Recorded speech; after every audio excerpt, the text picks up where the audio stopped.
มาเบิ่งกันว่าเมื่อกินเป๊ปซี่คู่กับข้าวปุ้นเผ็ดๆจะเป็นแนวใดขั้นตอนทำอีกนำแป้งมาบีบลงใส่ในหม้อน้ำร้อน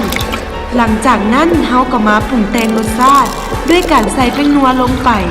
ตามมาด้วยน้ำตาลและก็ปลาแดกที่เข้มข้นและขั้นตอนสุดท้ายเอาแจ่วขิงเผ็ดๆลงใส่ยั่วๆเจ้า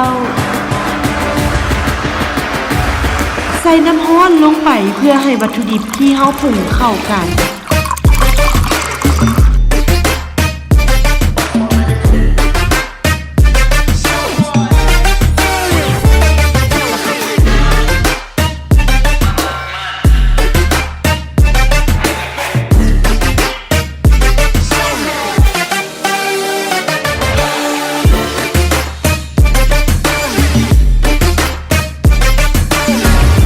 บ่ว่าอาหารจะเผ็ดส่ำใดเฮาก็บ่ย้านเพราะเฮามีเป๊ปซี่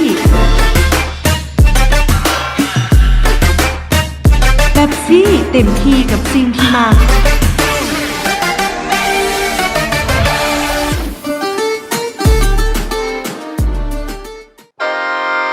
ละครั้งหนึ่งมีสายหนุ่มรูปงามคนหนึ่งออกไปหาปลาพร้อมกับอาวุธคู่กายของเราเพื่อออกไปหาวัตถุดิบที่ล้ำค่าเพื่อนำมาเป็นเมนูเด็ด vs เป๊ปซี่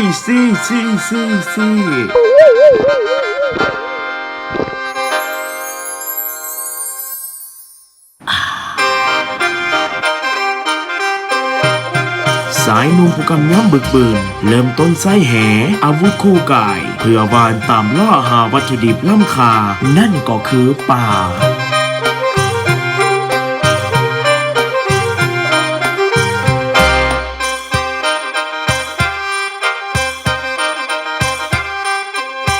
เมื่อได้ปลามาแล้วหาฟืนน้อยแถวนั้นมาก่อเป็นกองไฟ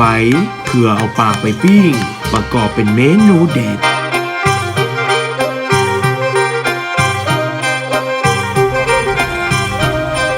ดมเอากลิ่นหอมของปลาปิ้ง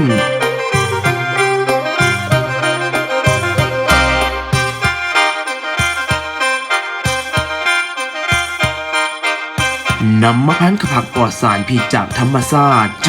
วดคำใหญ่ๆยั่วๆว้าว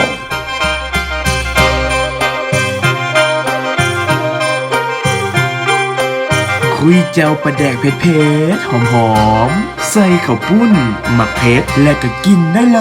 ยนี่คือพระเอกของเฮาเป๊ปซี่ฝาแดงกินคู่กับหยังกะแซ่บ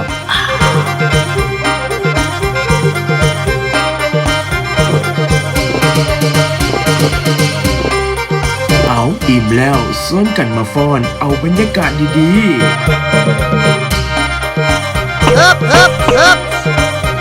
เป๊ปซี่เต็มทีกับสิ่งที่มัก